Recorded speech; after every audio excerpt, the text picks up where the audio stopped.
Hello everyone, welcome to my channel Chemophilic Lorica. Hope you all are fine and doing well and safe at home.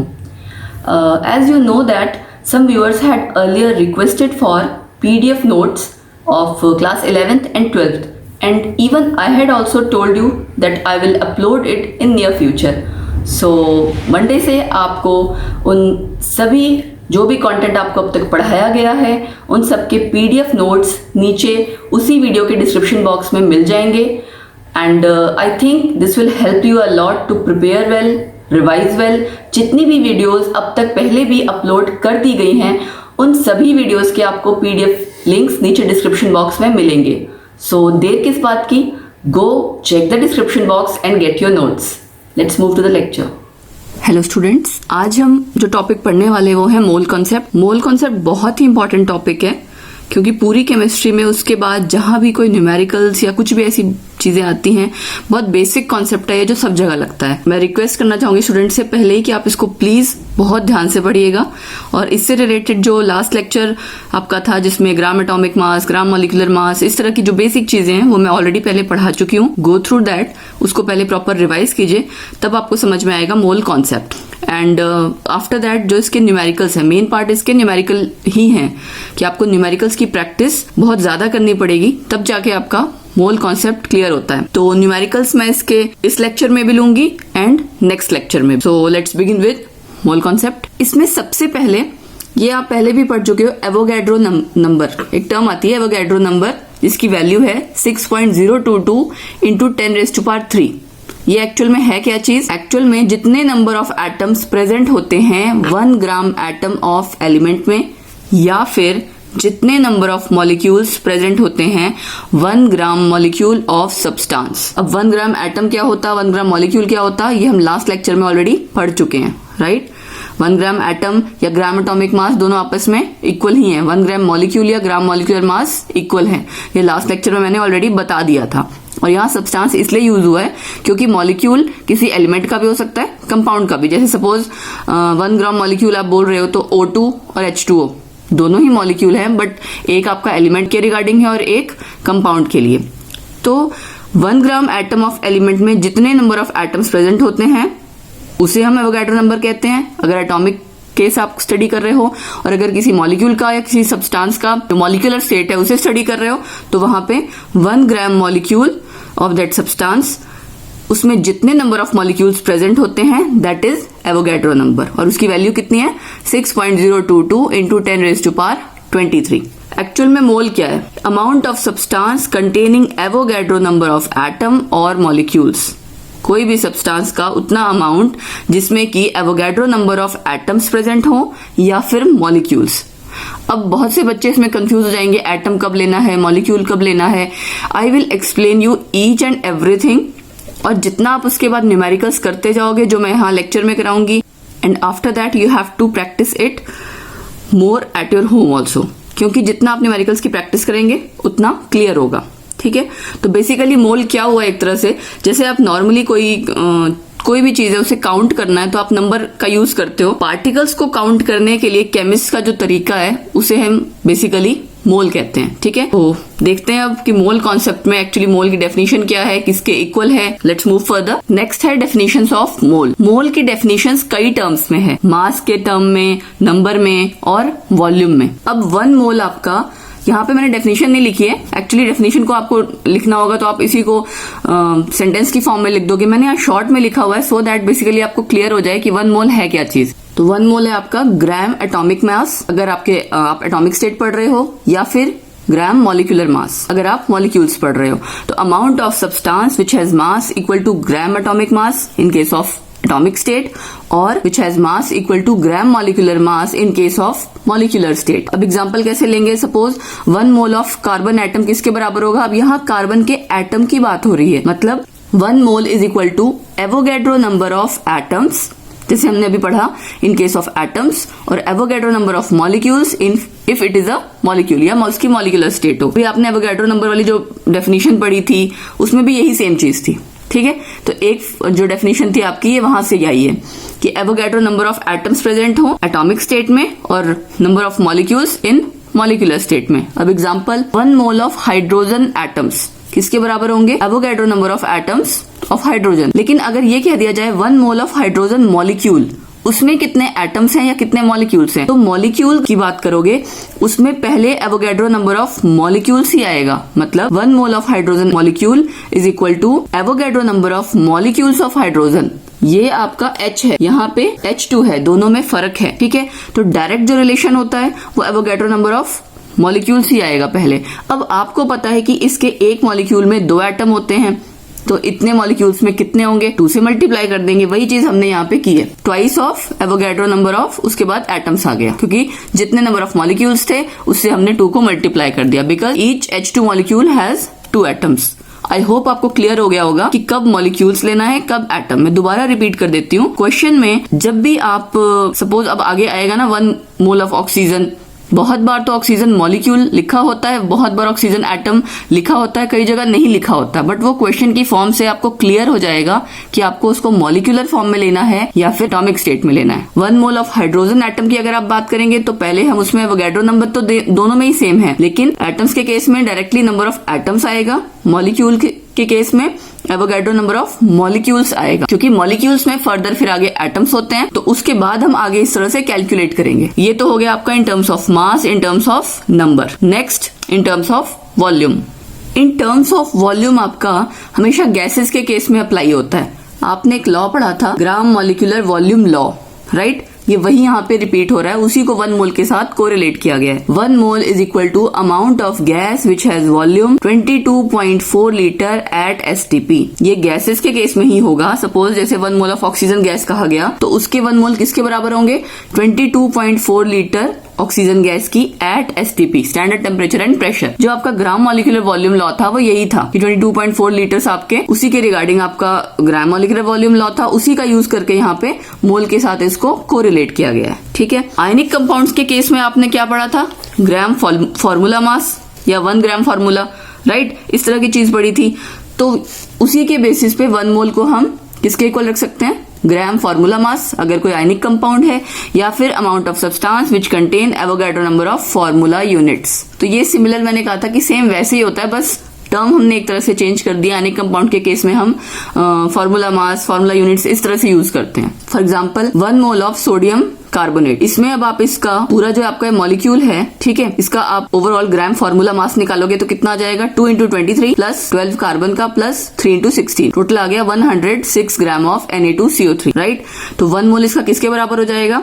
या तो इसके ग्राम formula मास के बराबर, ठीक है, या फिर आपने क्या किया? Avogadro number of formula units of Na2CO3। अब इसमें फर्दर सोडियम यूनिट्स अलग होंगी, कार्बन अलग और ऑक्सीजन की अलग। इस तरह का क्वेश्चन जो आयनिक कंपाउंड रिलेटेड वाला, ये मैंने न्यूमेरिकल्स के केस में एक लिया हुआ है, I discuss it with you, तो वहां पे आपको ये चीज ज्यादा क्लियर हो जाएगी। अब आप ग्राम एटॉमिक मास को कोरिलेट कर सकते हो mass of Avogadro number of atoms. यही हुआ, ग्राम एटॉमिक मास क्या हुआ? एवोगैड्रो नंबर ऑफ एटम्स का मास। और ग्राम मॉलिक्यूलर मास क्या हो जाएगा? एवोगैड्रो नंबर ऑफ मॉलिक्यूल्स का मास। एक तरह से आपने इन टर्म्स ऑफ मास और इन टर्म्स ऑफ नंबर वाले को कोरिलेट किया हुआ है। तो mass of Avogadro number of atoms, gram atomic mass, mass of Avogadro number of molecules, gram molecular mass. Then comes molar mass. नाम से पता लग रहा है मोलर मतलब किसी भी सब्सटेंस का 1 मोल का जो मास होगा उसे आप मोलर मास कह दोगे, है ना? Mass of 1 mole of any substance, right? Atoms के केस में क्या हो जाएगा?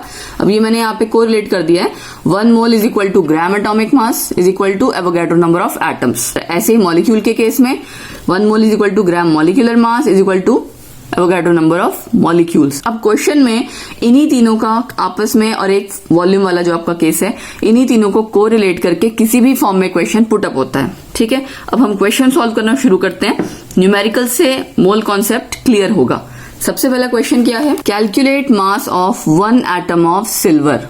अब ये जो Ag लिखा है, this is not 1 atom. Students normally ये सोचते हैं कि हमने Ag लिखा हुआ है तो इसका मतलब है 1 Ag लिखा हुआ है तो इसका मतलब है 1 एटम है, बट एक्चुअल में दिस इज नॉट 1 एटम। आपको भी पता ही, जस्ट आपने इसका सिंबल मेंशन किया हुआ है। अब मास आपको, अब क्वेश्चन में आपको एक एटम वाली चीज आ गई, यानी आपको नंबर का इंक्लूड करना पड़ेगा। कहीं पे एवोगैड्रो नंबर ऑफ एटम्स का रोल आ गया, और दूसरा मास, ठीक है। आपको पता है 1 मोल किसके बराबर है? अब ये आपका एटम एटॉमिक स्टेट की बात हो रही है, तो आप किसके इक्वल, आप अगर इसको सॉल्व करना है सबसे पहले क्या सोचोगे कि 1 मोल इसके ग्राम एटॉमिक मास के भी बराबर होगा और एवोगैड्रो नंबर ऑफ एटम्स के भी बराबर होगा। तो आप वो रिलेशन का यूज करोगे, सॉल्व करते हैं। 1 मोल ऑफ सिल्वर एटम इसके ग्राम एटॉमिक मास के बराबर, इसका ग्राम एटॉमिक मास होता है 108 और किसके इक्वल होगा, यहाँ पे मैं और यहीं पे लिख देती हूँ, और एवोगैड्रो नंबर ऑफ ये 23 सिल्वर एटम्स। अब अगर इतने नंबर ऑफ एटम्स का मास 108 ग्राम है तो 1 एटम मतलब इतने नंबर ऑफ सिल्वर एटम्स का मास 108 ग्राम है तो 1 एटम का कितना होगा। सिंपल जो यूनिटरी मेथड आप लगाते थे छोटी क्लास में वही सेम चीज है। फाइन, क्या लिखेंगे हम 6.022 into 10⁻23 number of atoms of silver is equal to 108 gram. यहाँ आप ऐसे भी लिख सकते हो 6 Avogadro number of atoms of silver वे 1 एटम किसके बराबर हो जाएगा 108 डिवाइड बाय एवोगैड्रो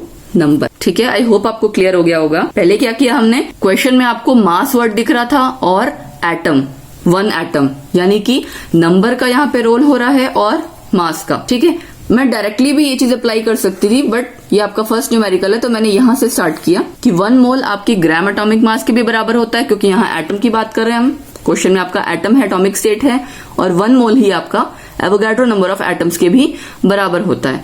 तो अगर इतने नंबर ऑफ एटम्स का मास इतना होगा तो 1 एटम का कितना होगा, उसी का हमने यहाँ पे यूज किया। इसको कैलकुलेट कर लेते हैं 1.79 इंटू 10⁻⁻23। आई होप आपको क्लियर हो गया होगा। अब नेक्स्ट क्वेश्चन करते हैं।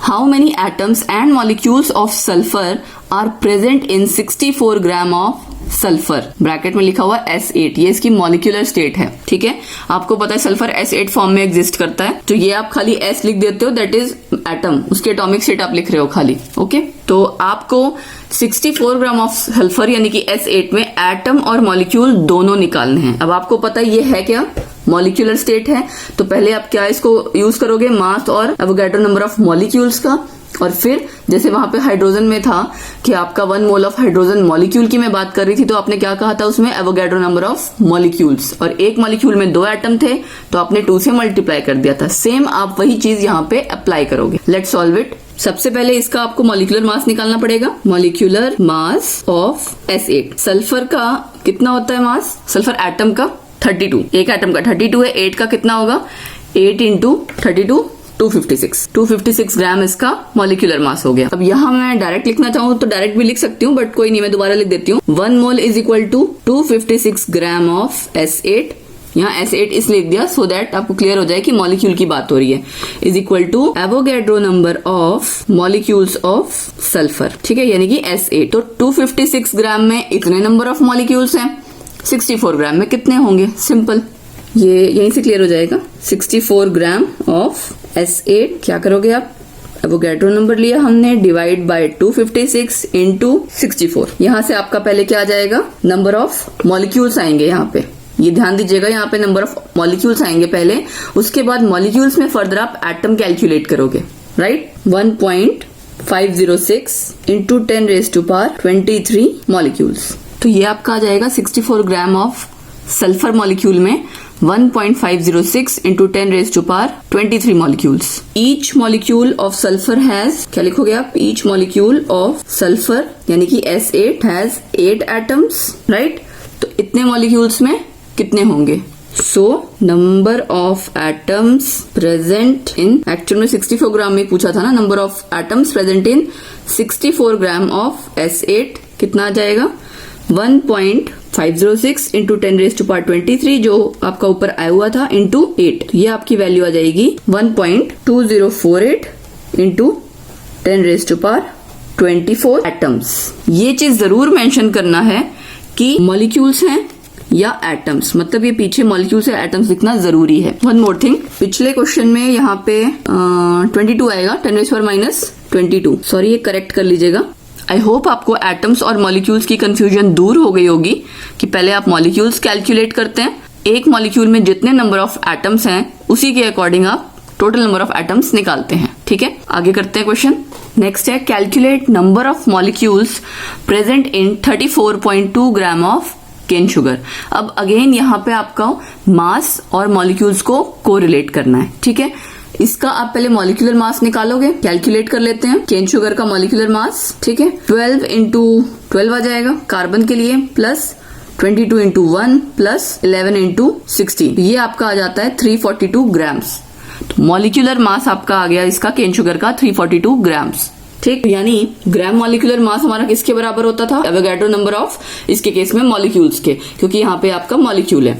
342 gram of cane sugar is equal to, क्या लिखोगे आप? Avogadro number of molecules. ये मैं इसको सेपरेट कर दे रही हूँ। ठीक है, 342 ग्राम में इतने हैं तो 34.2 में कितने होंगे? That's it, very simple. कितना आ जाएगा आपका? 6.022 इंटू 10⁻22 नंबर ऑफ मॉलिक्यूल्स। ये लिखना बिल्कुल मत भूलना, अदरवाइज क्वेश्चन इनकम्प्लीट है। Next question, calculate number of atoms of the constituent elements in 53 gram of Na2CO3। अब ये आपका केस आ गया आयनिक कंपाउंड्स का, यानी कि यहाँ पे आपका क्या इंक्लूड हो जाएगा? ग्राम फॉर्मूला मास या फिर फॉर्मूला यूनिट। इसने कहा हुआ है नंबर ऑफ एटम्स निकालना है हमें ऑफ द कॉन्स्टिट्यूएंट एलिमेंट्स, मतलब जिन एलिमेंट से ये पूरा आपका आयनिक कंपाउंड बना है, यानी कि सोडियम का ये अलग पूछ रहा है, कार्बन का अलग, ऑक्सीजन का अलग, और कितने में निकालना है? 53 ग्राम्स में। So let's calculate it. तो इसके केस में हम पहले क्या निकालेंगे? ग्राम फॉर्मूला मास। ओके, तो पहले हम सोडियम कार्बोनेट का ग्राम फॉर्मूला मास निकालते हैं। 1 mole of sodium carbonate is equal to gram formula mass of Na2CO3। Right, ना जाएगा 2 into 23 plus 12 plus 3 into 16। 23 sodium atom के लिए, 12 कार्बन के लिए और ऑक्सीजन के लिए 16। तो ये आपका आ जाएगा 106 ग्राम। अब इस क्वेश्चन को करने के कई तरीके हैं। मोस्ट इजीएस्ट फॉर्म में आपको बता रही हूँ। यहाँ पे आपको मास और यहाँ पे भी मास दिया हुआ है, राइट। अगर आप ये एक्चुअली अगर आप खाली Na2CO3 लिख रहे हो, उसका क्या मतलब है? 1 मोल ऑफ Na2CO3। आप रिएक्शन लिखते हो जब Na2CO3 प्लस दिस, इसका मतलब क्या होता है? 1 मोल होता है ना। तो 106 ग्राम 1 मोल के बराबर है। 53 ग्राम कितने मोल के बराबर होगा? अगर आप वो कैलकुलेट कर लो तो उसके बेसिस पे आगे फर्दर आप कैलकुलेट कर सकते हो कि 1 मोल में 2 मोल सोडियम कैटायन है और 1 मोल आपका कार्बोनेट एनायन है। या अगर कार्बन और ऑक्सीजन का अलग अलग करना है तो 1 मोल में कार्बन एटम आपका 1 रेशो में आ जाएगा और ऑक्सीजन का थ्राइस हो जाएगा। तो आप उसके हिसाब से भी कैलकुलेट कर सकते हो। या फिर आपको बहुत लंबा तो Avogadro number of atoms of formula units इसका यूज करोगे। बट व्हाट आई थिंक इसकी इजी वे में करना ज्यादा आसान है, क्योंकि कैलकुलेशन जितनी ज्यादा बढ़ेंगी उतना ज्यादा कॉम्प्लिकेशंस के बाद आंसर में या कैलकुलेट करने में कहीं ना कहीं मिस्टेक के चांसेस ज्यादा होते हैं। So 106 gram of sodium carbonate is equal to 1 mole, sorry 53 gram है। 53 ग्राम ऑफ सोडियम कार्बोनेट किसके बराबर हो जाएगा? हम इसको कैलकुलेट कर लेंगे। 53 बाय 106, ये आ गया 0.5 मोल, राइट।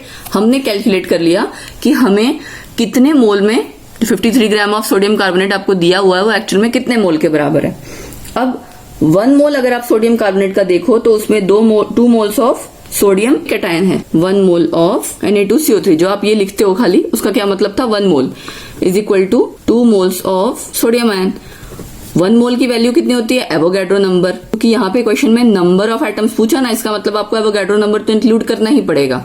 मास का रोल था, या तो आप मास और नंबर को डायरेक्टली कोरिलेट करते, ठीक है। बट इस फॉर्म में आपको क्वेश्चन करना इजी है कि आपने पहले मोल कंसीडर कर लिया डायरेक्टली, उसके बाद आपने उसमें नंबर ऑफ एटम्स आप कैलकुलेट करते गए। 2 इंटू 6.022 इंटू 10⁻23। इसको मैं अभी कैलकुलेट नहीं करती, ये आपके 1 मोल में है। 2 into Avogadro number of sodium ions.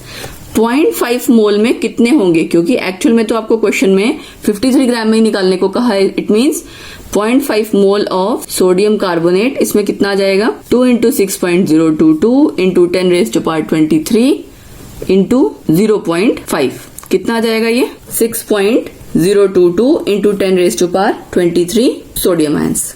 Clear? ऐसे ही अब 1 मोल में कितने कार्बन एटम्स हैं?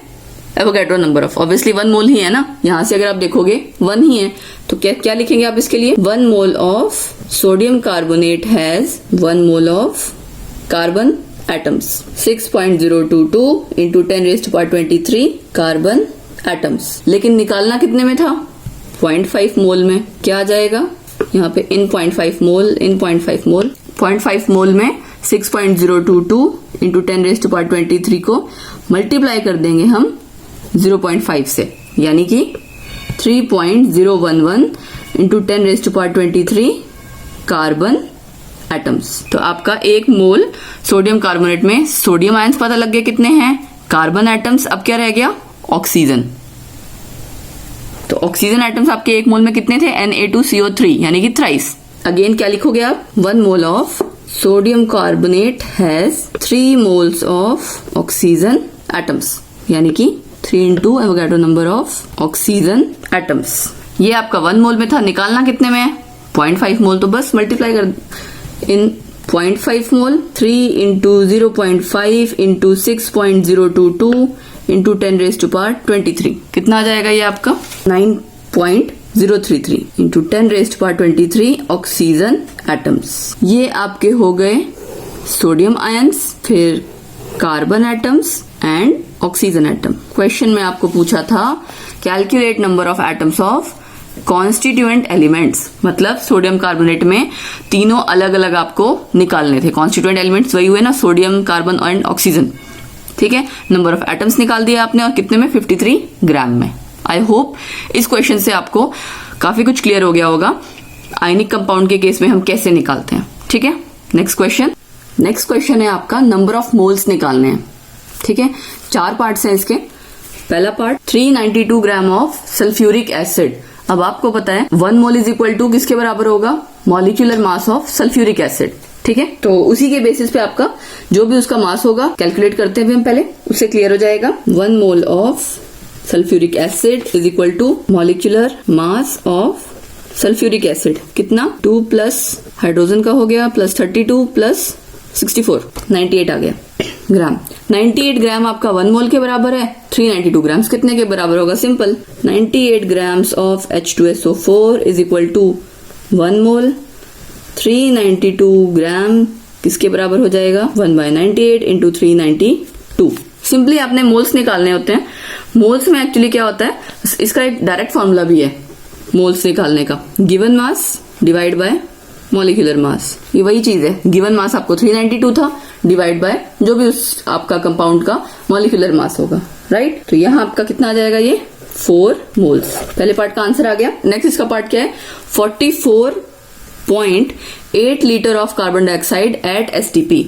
अब यहाँ पे वॉल्यूम का रोल आ गया। ये क्वेश्चन आपका फर्स्ट टाइम आया है वॉल्यूम के रिलेशन में। अब आपको पता है 22 पॉइंट, यहाँ पे आपको मोल्स निकालने हैं और वॉल्यूम का। 22.4 लीटर 1 मोल के बराबर होता है किसी भी गैस का, तो 44.8 कितने के बराबर होगा। ठीक है, क्या लिखोगे आप इसका, 22.4 litre of CO2 at STP is equal to 1 mole. 44.8 liter of CO2 at STP is equal to 1/22.4 into 44.8। क्या आ जाएगा, 2 moles of CO2।